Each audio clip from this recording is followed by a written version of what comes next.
नमस्कार, मैं हूं आशीष चित्रांशी और आप देख रहे हैं द न्यूज लॉन्चर। बिहार में महागठबंधन की गाड़ी ने चुनावी एक्सप्रेस ने रफ्तार पकड़ ली है, जोरदार रफ्तार। और उस समय जब मोदी और मोदी के रेल मंत्री की रेल की रफ्तार धीमी पड़ गई है, कई जगह तो चक्का जाम हो गया है। रास्ते में हजारों नहीं लाखों बिहारी यात्रा की यातना झेल रहे हैं। यात्रा की यातना है ये।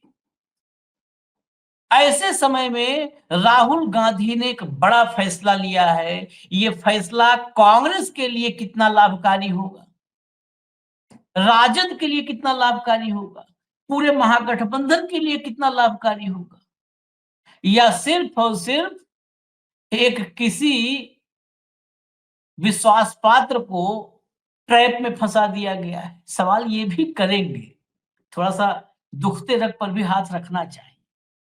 दरअसल राहुल गांधी ने कृष्णा अल्लावरू टिकट चोर गद्दी छोड़ के नारे जिसके खिलाफ लगने लगे थे, राहुल वाला ही नारा रिवर्स हो गया था चेंज करके।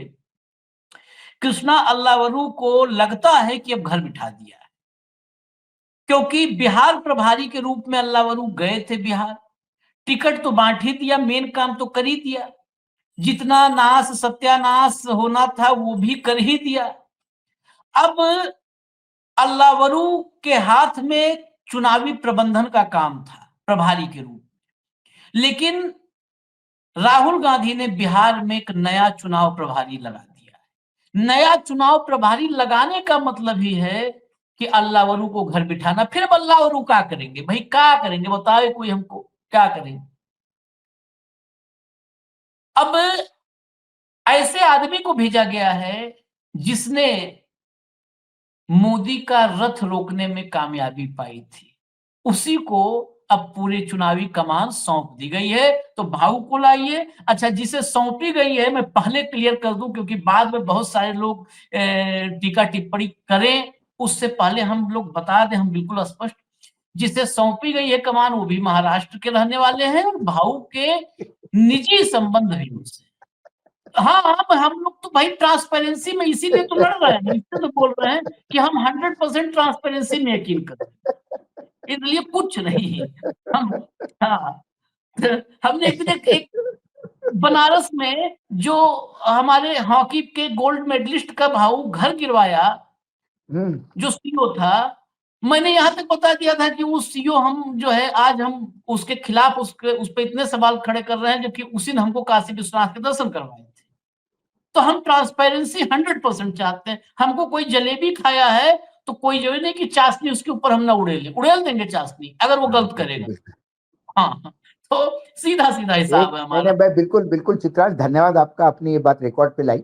दूसरी बात ये है कि हम हमेशा कहते हैं कि हम भी इंसान हैं, हमारे व्यक्तिगत संबंध है, लेकिन जब हम कैमरे के सामने खड़े होते हैं, मैं इतना आश्वस्त कर देता हूं, जब हम कैमरे के सामने खड़े होते हैं तो चित्रांश सिर्फ आपके होते हैं, वो मेरे भी नहीं होते, और मैं भी आपका होता हूं, मैं अब मेरा भी नहीं होता।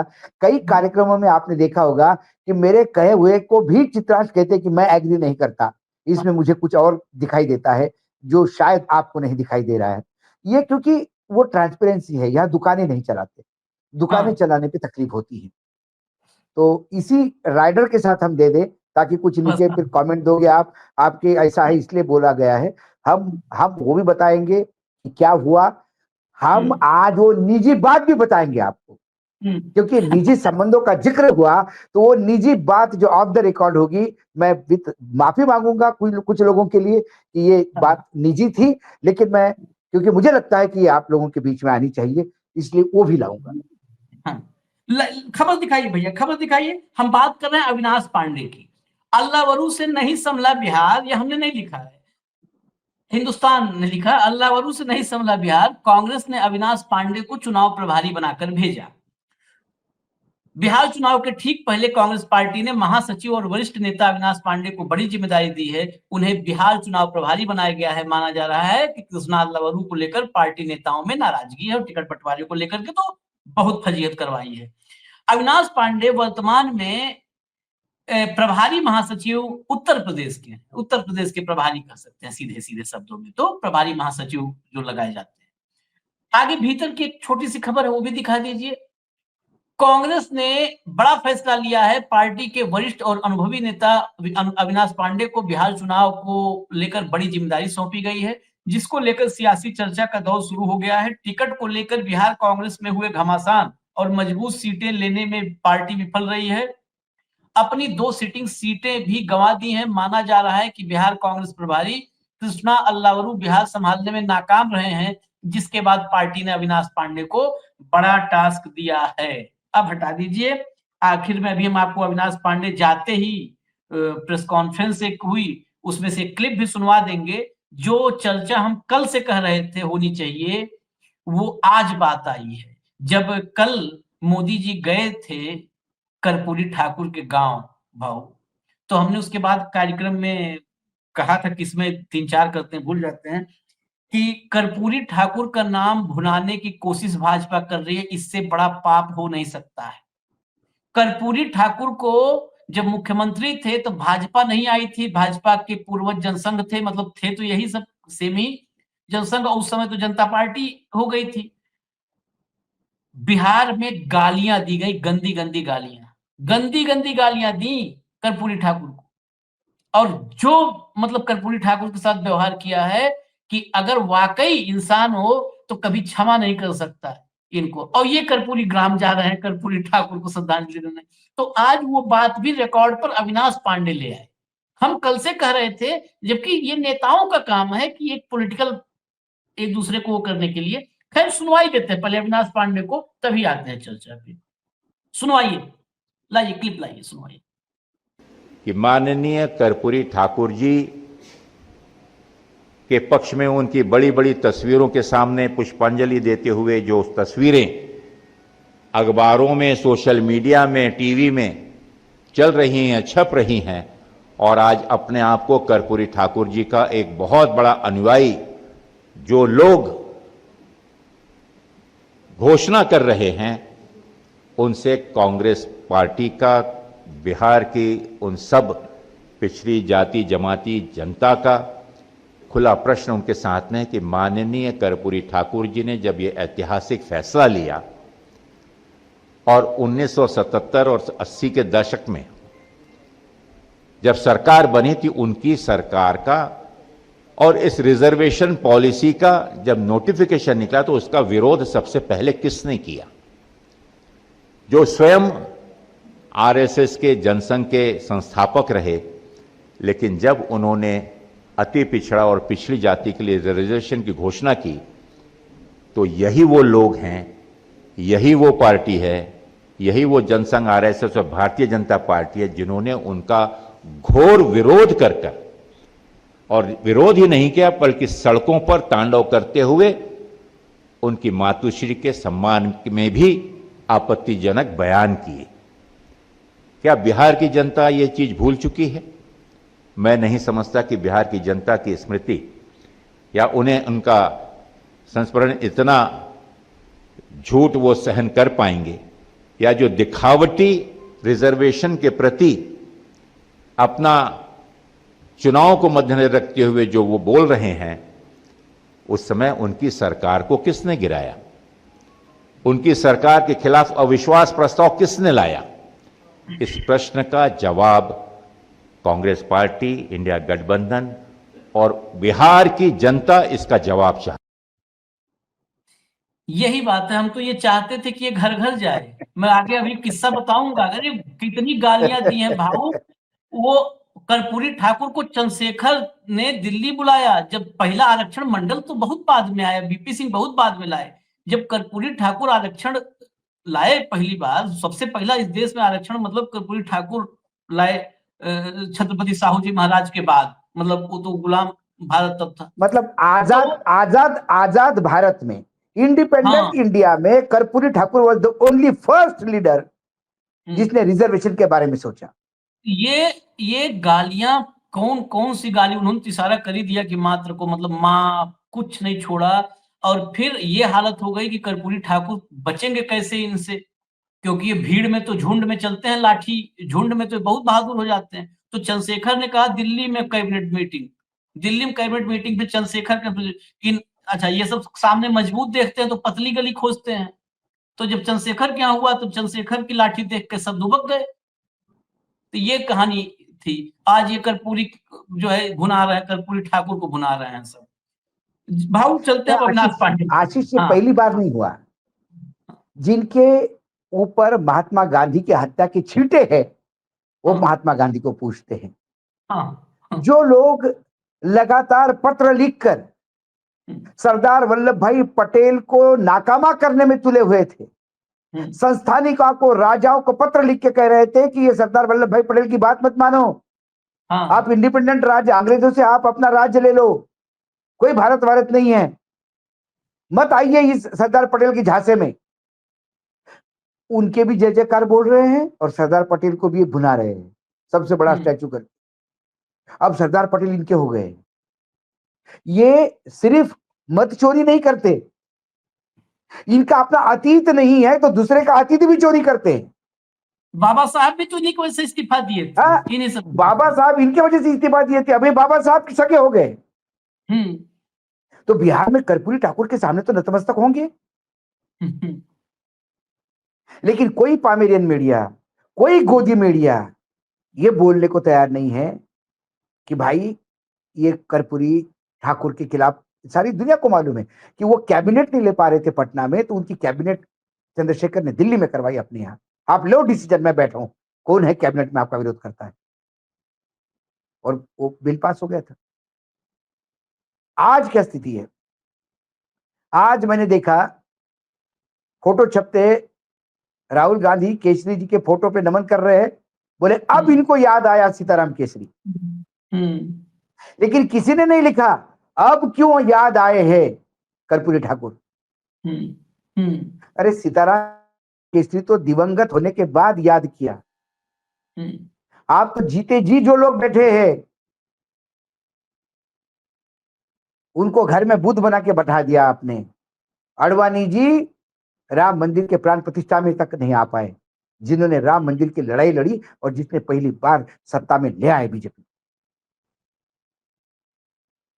दूसरे को बोलने के पहले थोड़ा सा अपना अतीत देख ले, या इनको कुछ पढ़ा, मतलब इतिहास का कोई जानकारी नहीं है, या इनको लगता है इनका इतिहास 2014 से ही है। आशीष 14 से ही है वो, 14 से जो उसका पहले का इतिहास, मतलब जो कुछ भी है 2014 के है।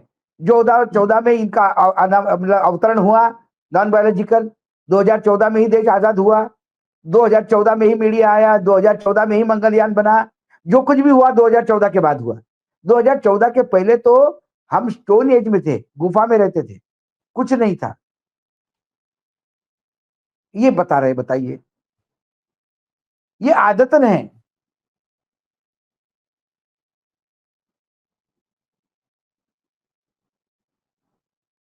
फिर अविनाश पांडे पे चढ़ाते हैं। ये अविनाश पांडे वाला निर्णय, ये निर्णय इस चुनाव में, जो जहां पर चुनाव है, देखिए एक तो जो होना था हो चुका चैप्टर, टिकट बंटवारे में, सीट शेयरिंग में जो होना था वो हो चुका, उस पर तो कुछ नहीं कर सकते। लेकिन जो कैंपेनिंग है और इलेक्शन मैनेजमेंट है, ये दोनों काम अभी समूचा बचा हुआ है, मतलब पूरी तरह बचा है। अभी ये नहीं कह सकते कि पार्शियल है, पूरी तरह बचा है। यही सबसे इंपॉर्टेंट फेज है पूरे चुनाव में। तो जो पिछला हिस्सा था वो तो मान लिया जैसा भी हुआ, अच्छा बुरा सत्यानाश। आगे का क्या, ये राहुल ने क्यों चुना अविनाश पांडे को, क्या हो सकता है, इससे फर्क क्या आ सकता है, जब उस पे चलते हैं अविनाश देखिए पांडे। दो बातें हैं, अविनाश पांडे के मेरे निजी संबंध है, ये सामने रखते हुए दर्शक मुझे सुने, ये मैं बता रहा हूं आपको।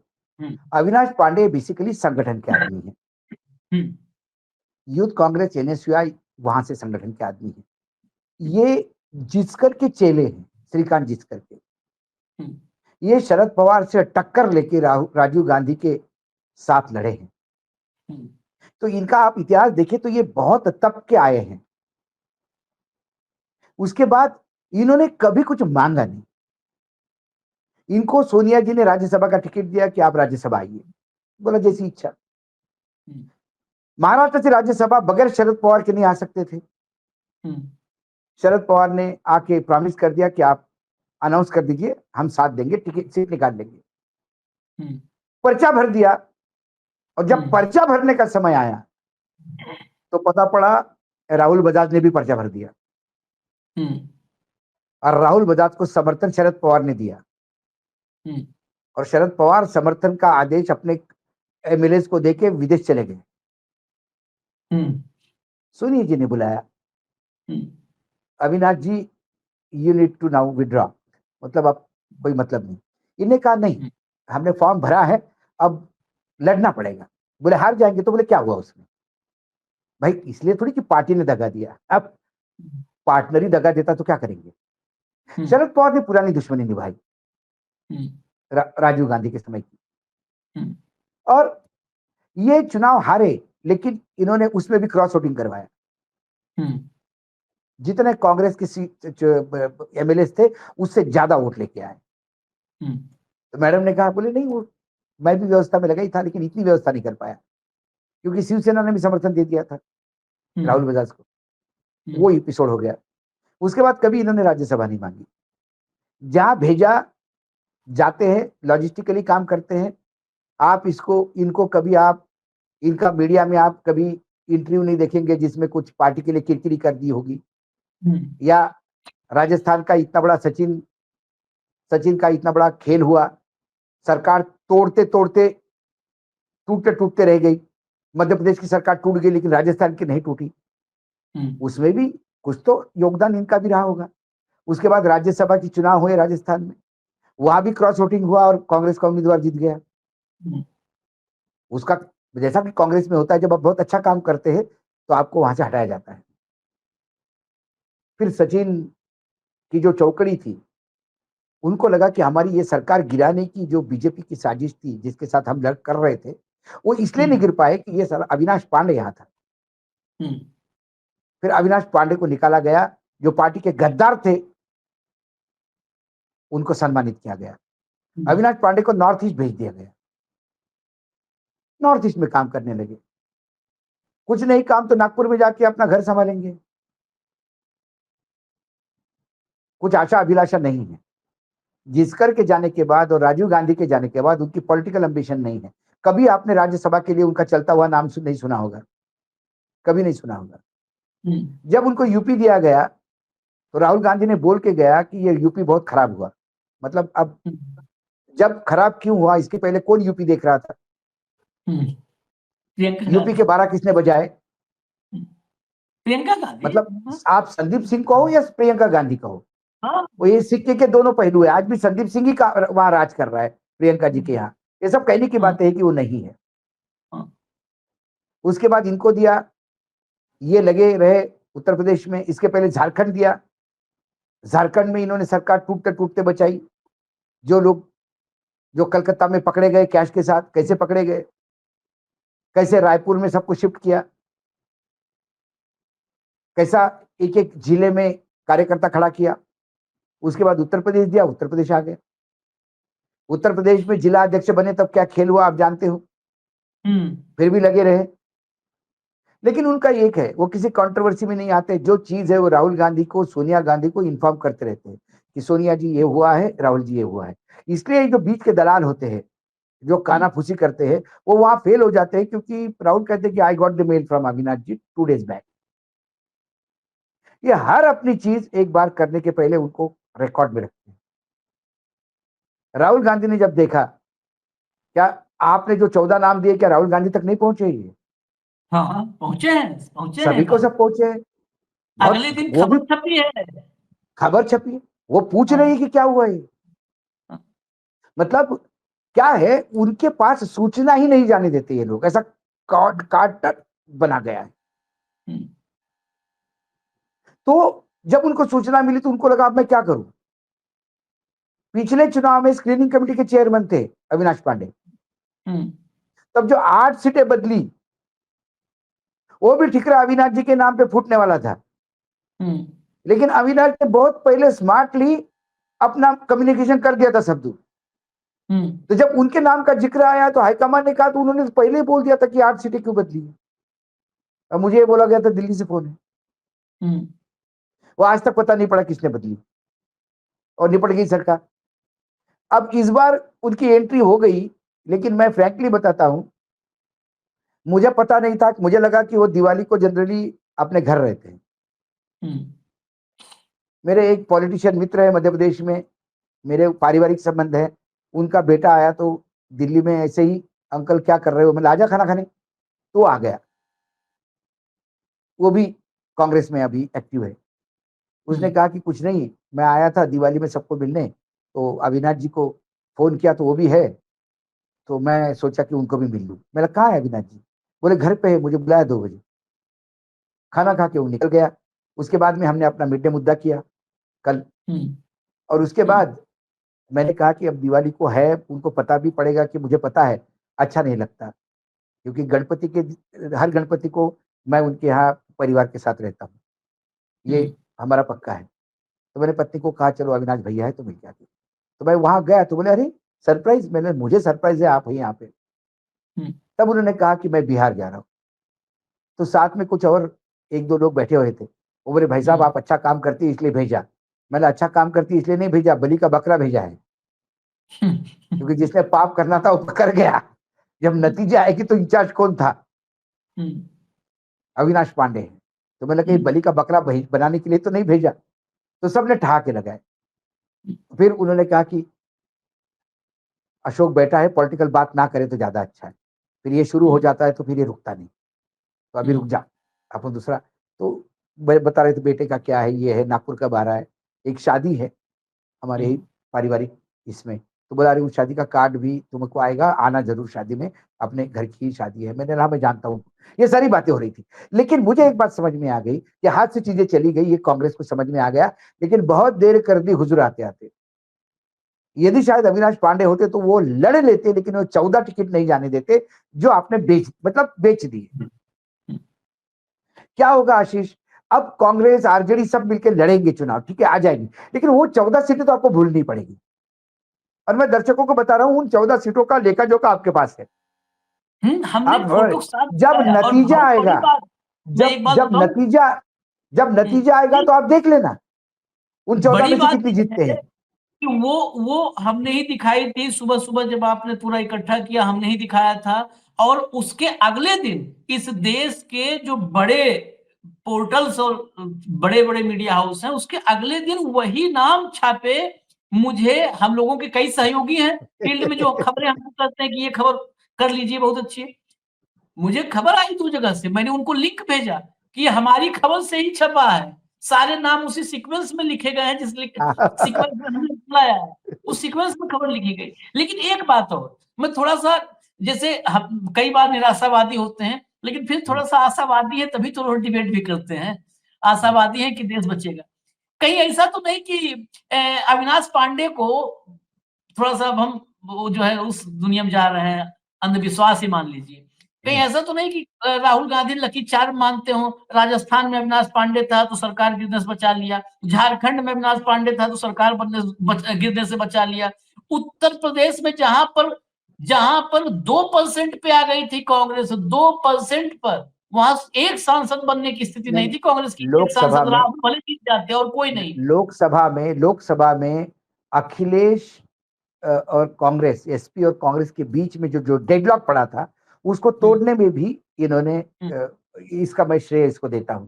हालांकि वो श्रेय कभी लेते नहीं, वो कहते कि नहीं राहुल जी और वो अखिलेश जी की बात होती तो सब हो जाता है, लेकिन वो डेडलॉक, क्योंकि इधर भी बात करने को तैयार नहीं था, उधर भी बात करने को तैयार नहीं था।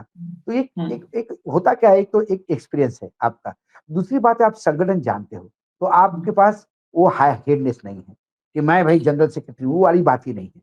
वो उठा के कल अखिलेश आए तो उठ के अपनी चेयर अखिलेश को देने में उन्हें शर्म नहीं आएगी। अरे भाई एक पार्टी के सुप्रीमो है और मेरे पार्टनर है, तो ये पहले बैठिए। वो आज यदि बैठे हैं चेयर पे और उधर से अजय राय आ जाए तो अपनी चेयर खाली करके अजय राय को देते हैं कि अजय तुम बैठो, तुम अध्यक्ष हो यूपी के। जिसको जिसको पार्टी के लिए कुछ करना है आशीष, वो अपना अहम नहीं रखता, और उन्हें मालूम है, क्योंकि यदि वो कांग्रेस के लिए या गांधी परिवार के लिए काम कर रहे हैं, मैं खुल के बोलता हूं, तो मैं कई बार बोलता हूं कि आप गांधी परिवार के लिए काम कर रहे हैं, कांग्रेस के लिए कोई काम नहीं कर रहे हैं।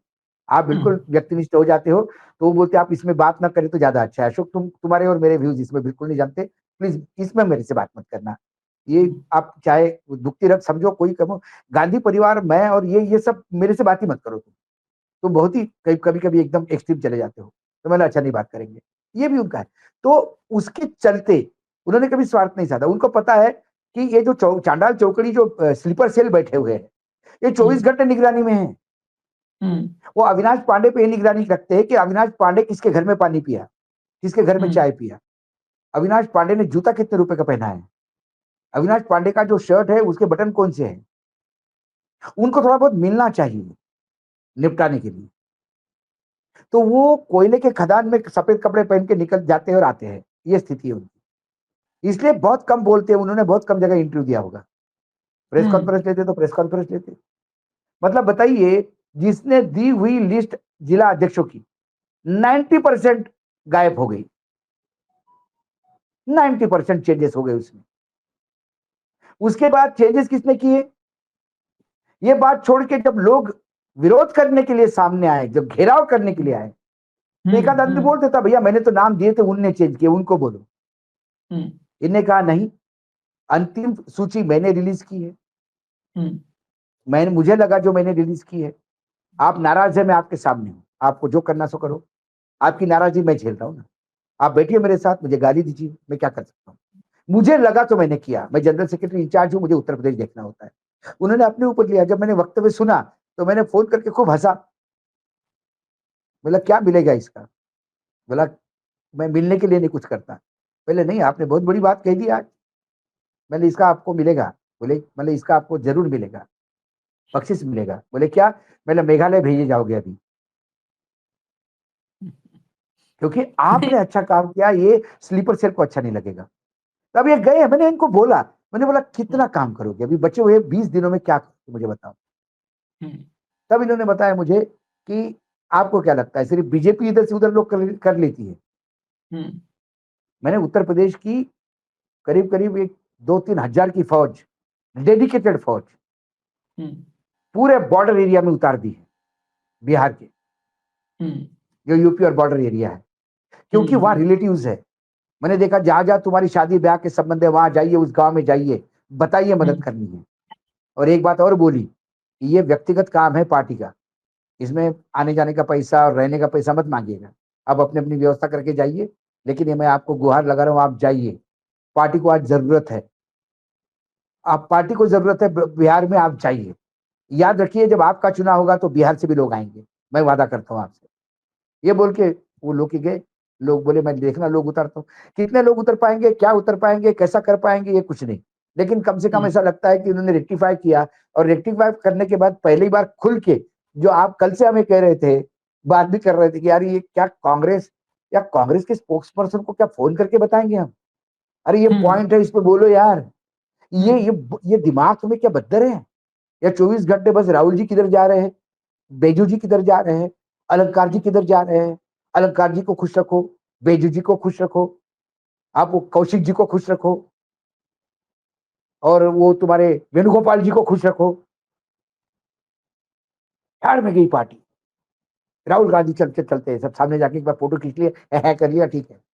बाकी भगवान की, मैं किस्सा सुनाता हूँ आप। मेरे एक मित्र थे, बहुत बड़े कैमरामैन है फिल्म इंडस्ट्री के, मतलब आजकल बॉम्बे में भी हाजी अब्बास मस्तान की सारी मोस्ट टेक्निकल फिल्में उन्होंने की है। एतबार करके पिक्चर आई थी सुभाष घई की, वो उन्होंने की। यादवाला करके खुद का प्रोडक्शन है, रवि यादव, यादव है वो, आंध्र प्रदेश में और तमिलनाडु में बहुत यादव है। वो रवि यादव, वो जब दिल्ली आए थे किसी सिलसिले में, एक पिक्चर बनाई थी उन्होंने राजीव गांधी हत्याकांड पे, कुटुपत्री के, उसका नाम मतलब है चार्जशीट, जिसमें अनुपम खेर को उन्होंने राजीव गांधी करके पेश किया था। देखिए विसंगति, आजकल अनुपम खेर पूरा उधर तुलतुला बजाते हो, राजीव गांधी बनने के लिए पैसे लेके बाकायदा राजीव गांधी बने, है ना। तो उस पिक्चर का कुछ कोर्ट में मामला फंस गया था, तो वो दिल्ली आते थे, सुप्रीम कोर्ट तक केस गया। तो वो क्योंकि मेरे बिल्कुल, जब वो कैमरामैन बने तब से मेरे दोस्त थे, तो वो ग्रुप था हमारा 2-3 लोगों का। तो वो मुरुगन के मंदिर में जाते थे और भगवान को ऐसा सा नमस्ते करते थे, और जो मुरुगन के बाद नंदी बैल है उसको 15 मिनट तक कान में। तो मैंने बोला Ravi what your nonsense you are doing. मैंने बोला उधर भगवान है, उसको बस 2 मिनट में ऐसा किया, इधर काम दिया। बोला भगवान को टाइम नहीं होता, भगवान के पास लाइन लगी रहती है। हम तो नंदी बैल के कान में अपना काम बता देते हैं कि गोत्र so and so, so and so, so and so, और मेरा काम है। जब भगवान फ्री होते थोड़े, तब वो सिर्फ अपने साथी नंदी बैल से बात करते हैं।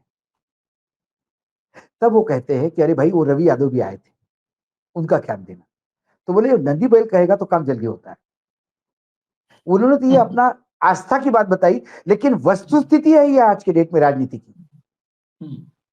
राहुल गांधी तक यदि बात पहुंचानी हो तो आपको अलंकार, बैजू, कौशल, ये सब लोगों को खुश रखना पड़ता है, क्योंकि ये बात बताते हैं आगे। नहीं तो जिस आदमी ने जीवन भर गांधी परिवार के लिए काम किया, वो जो सांसद बने अभी शर्मा जी, उन्हें तो अपनी पूरी जिंदगी दे दी। राजीव गांधी के लेके, सोनिया गांधी से लेके, प्रियंका गांधी से लेके, मतलब सब के लिए। अरे वो सांसद बनने के बाद उन्होंने राहुल गांधी का टाइम मांगा तो उनको भी नहीं मिला, क्योंकि उन्होंने नंदी बैल के कान में नहीं बोला। बाद में उन्होंने डायरेक्ट राहुल जी से एसएमएस पे बोला, तो उन्होंने बोला कि तुमको क्या परमिशन चाहिए, तुम आ जाओ, तुम घर के लोग हो। उन्हें फिर नहीं बताया कि उन्होंने बताया था, तो उनको बोला गया था 15 दिन तक तो अभी कुछ समय मत मांगो, बहुत बिजी है। तो ये जो गड़बड़ है, ये लगातार पार्टी को, मतलब ये राहुल गांधी तक सूचना नहीं पहुंचने देते, और जब सूचना पहुंचती है तब तक बहुत देर हो चुकी होती है। फिर ऐसे मट्ठ बैठ जाते हैं।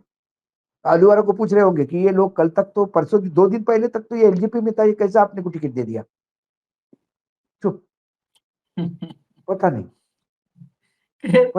चलिए हम तो आखिर में कुल मिला के मुझे नहीं लगता अविनाश पांडे अभी बचा क्या है, अभी प्रचार बचा है, बूथ मैनेजमेंट बचा है। उसमें अविनाश पांडे 15 दिन में कितना कर पाएंगे ये मुझे नहीं, या फिर राहुल गांधी भगवान पे भी विश्वास रखते हैं, जनेऊ पहनते हैं, महादेव की कृपा है उन पे, ऐसा वो कहते हैं। तो हो सकता है उनको लगा होगा कि भैया अब डूबती नैया को एक लकी चार्म करके इसको ले आओ, तो कुछ इसका भी ट्राई देखो। जो जिसको हम कहते हैं, कुछ लोग होते हैं ना कि इसी जूते पहनने से मैं मैच जीतता हूँ करके, वही जूते पहनते हैं। तो कई क्रिकेटर्स का भी आता है, कई बार आदमी को होता है, मेरा भी है। मैं जब भी फ्लाइट में जाता हूँ तो मतलब रात को 2 बजे भी फ्लाइट होगी तो मैं नहा के जाता हूँ। किसी ने मुझे बोला कि इतने, एक बेटे ने पूछा कि रात को इतने ठंड पड़ी है और आप नहा रहे हो रात को, क्या वहां जाके तो सोना ही है फ्लाइट में आपको, झपके मार लोगे? मैंने नहीं बेटा, खुटका है मन में, मेरा फ्लाइट ठीक से लैंड होगा, मैं नहा के जाऊं तो। अब वो है मेरे मन में, अब क्या करूं? लोग बोलेंगे, हंसेंगे मेरे पे, ये बोलेंगे इतनी बड़ी बड़ी बातें करता है साइंस की, और अब वो भाई बचपन से है ही एक नहा के जाओ ठीक होता है, तो मैं आज भी करता हूँ। तो ऐसा कुछ हो सकता है राहुल गांधी को भी हो कि लकी चार्म है, लेकिन ये लकी चार्म कितना है भाई? देखिए, लकी चार्म काम नहीं करता आशीष, काम करता है टिश्यू की डिस्ट्रीब्यूशन, काम करता है तुम्हारा जीवंत संवाद, आपका कितना जीवंत संवाद है लोगों के साथ। राहुल गांधी तो संवाद स्थापित करते हैं, लेकिन राहुल गांधी ने जो स्लेट पे लिखा है उसको पहुंचने वाली पीछे फौज चलती है, धुड़ुम धुड़ुम धुड़ुम। राहुल गांधी कुछ करके जाती है, पूरा स्लेट ब्लैंक करके जाते हैं। तो शायद राहुल गांधी को लगा होगा कि मैं कुछ करूं तो ये करने वाले हैं। मुझे अभी भी लगता है कि अभी सिवाय प्रचार के और बूथ मैनेजमेंट के और इनके पास कुछ बचा नहीं, लेकिन बूथ मैनेजमेंट में ये किसके भरोसे करेंगे? सबसे सवाल जरूरी ये चीज है, सबसे जरूरी बूथ चीज मैनेज। है। हाँ, अब प्रत्याशियों से हो सकता है आखिर में कि प्रत्याशियों से बेसिकली प्रत्याशी बूथ मैनेजमेंट करवाते हैं, तो प्रत्याशियों के साथ संवाद कैसा स्थापित होता है, पहली चीज एक काम ये कर सकते हैं। और दूसरा जो भाऊ ने कहा, अभी कैंपेनिंग जो चुनाव की है, इसके पहले तो जो हुआ वो तो सब पहले से, जो कहते हैं कि पहले से ही प्रैक्टिस कर रहे थे। अब शादी टाइम आया, अब शहनाई बजेगी, तो अभी बजाने के लिए निकलना है राहुल को। अभी तो निकले ही नहीं है, अब राहुल और राहुल के साथ प्रियंका पूरी टीम निकलेगी। अब उस समय शहनाई जब बजेगी तो उसमें कोई ना, उसमें शामिल बाजा तक तो ठीक है, उसमें कोई दूसरा सुर न छेड़े, यहाँ पर भी जरूरी है एक ऐसा आदमी रहना। और जहां से रैली या जनसभा करके वो निकले, तो जब जनसभा या रैली होगी राहुल की, इसमें कोई दो राय नहीं है, वहां पर माहौल बनेगा, वहां टेम्पो बनेगा। उस टेम्पो को पोलिंग के दिन तक मेंटेन रखना। अभी काम कई हैं, पोलिंग के दिन तक अगर मान लिया कि कहीं पर 3 तारीख को, 2 तारीख को जनसभा की है और 6 को मतदान है, तो कांग्रेस ऐसी है ना कि 2 को शाम में राहुल गांधी गए तो 3 के सवेरे ही सुला देते हैं सब पूरे हाँ टेम्पो बिल्कुल बिल्कुल टेम्पो तेल बिल्कुल वो बिल्कुल निकाल के बेच देते हैं, जो टेम्पो बना के जाते हैं उस टेम्पो को तेल बेच देते हैं अगले दिन सवेरे। बिल्कुल, हाँ, तो वो 3 तारीख को अगर रैली करके गए और 6 को मतदान है तो 3 दिन तक टेम्पो बना के रखने के बनाए लिए रखने उस का। जिले के प्रत्याशी, जिले के संगठन कार्यकर्ताओं से संवाद कायम करना, यही तो सब प्रभारी काम होता है। तो अगर भाई अभी बीजेपी, आशीष, हाँ, बीजेपी क्या करती है? यही सब करती है। बीजेपी यही तो करती है, टेम्पो बना के रखती है। टेम्पो बना के रखो, बहुत आ रहा हाँ, है, बहुत आ रहा है, हाँ, अब केंद्र आपको 2 लाख करोड़ रुपए देगा, अब तो चिंता मत हाँ, करो, बस पैसा ही हाँ, पैसा आएगा। बिहार मतलब इतने उद्योग लगेंगे कि जमीन कम पड़ जाएगी, इतना हाँ, एग्रीकल्चर हो जाएगा कि हवा में एग्रीकल्चर हो जाएगा। आप चिंता मत करो, बाहर के लोग यहाँ काम करने आएंगे, बिहार का आदमी कहीं नहीं जाएगा। मतलब मुंह खोलो, जो बोल सके वो बोलो, जितना झूठ बड़ा बोल सकते हो बोलो, लेकिन टेम्पो बनाए रखो, लोगों को आशा बनाए रखो कि हाँ आएगा आएगा। ये सांप नेवले का खेल है आशीष, हम वो सांप का खेल देखने जाते हैं, वो आखिर तक सांप नेवला की बस अब लड़ाई होगी, सारे लोग देखते हैं कि सांप और नेवला कब लड़ेंगे, और आखिर में वो सबसे पैसे लेके सांप को अपने पेटारे में बंद करता है, नेवले को अपने पिंजरे में बंद करता है और दूसरी जगह चला जाता है। और आदमी को लगता है यार 1.5 घंटे से खुला खड़ा हो गया, टांगे दुख रही, और ये मूर्ख बना के गया और 2 रुपए भी लेके गया और सांप नेवले को नहीं लड़ाया। तो ये टेम्पो कोई तो भी इनको समझने वाला, इनके बराबरी का टक्कर देने वाला, और इसके मैं बोल रहा हूँ अविनाश पांडे ही नहीं आशीष, अविनाश पांडे को मैं इतना सारा बता चुका हूं क्योंकि मैं व्यक्तिगत रूप से जानता हूं, लेकिन कांग्रेस में ऐसे सैकड़ों अविनाश पांडे हैं, सैकड़ों अविनाश पांडे हैं। आपके उत्तर प्रदेश में आप जानते हो, आपको हर जिले में एक अविनाश पांडे मिलेगा, लेकिन सबसे बड़ा प्रॉब्लम है कि उसको अविनाश पांडे है ये बता भी नहीं पा रहा है किसी को, और उस अविनाश पांडे के ऊपर तक पहुंच नहीं है। कांग्रेस में आज भी लॉयल लोग हैं, कांग्रेस में 4-4 पीढ़ियों से काम करने वाले लोग हैं, लेकिन ऊपर तक पहुंच कहां है?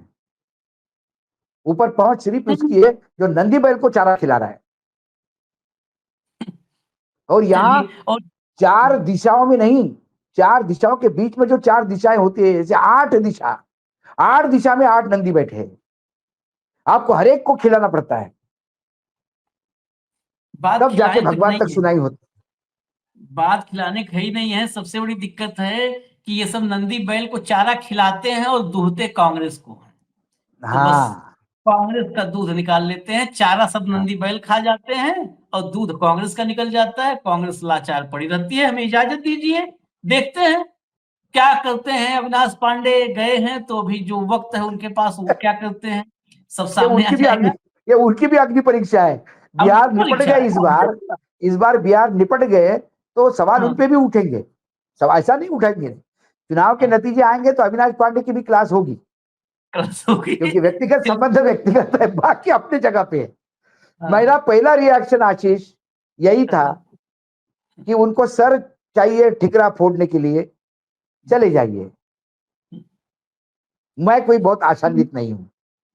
कई बार ऐसा होता है कि जो उम्मीद नहीं होती वो भी हो जाता है। हो जाता है, आखिरी ये बैट्समैन जो होता है हाँ, बॉलर, वो भी 2 छक्के मार के मैच जितवा देता है। कई बार हुआ है ऐसा। देखा, देखो। धन्यवाद भाऊ, बहुत बहुत धन्यवाद। धन्यवाद। लोग न्यूज लॉन्चर देखते रहिए, फिर बड़ी खबर होगी हम लेकर के आएंगे। नमस्कार।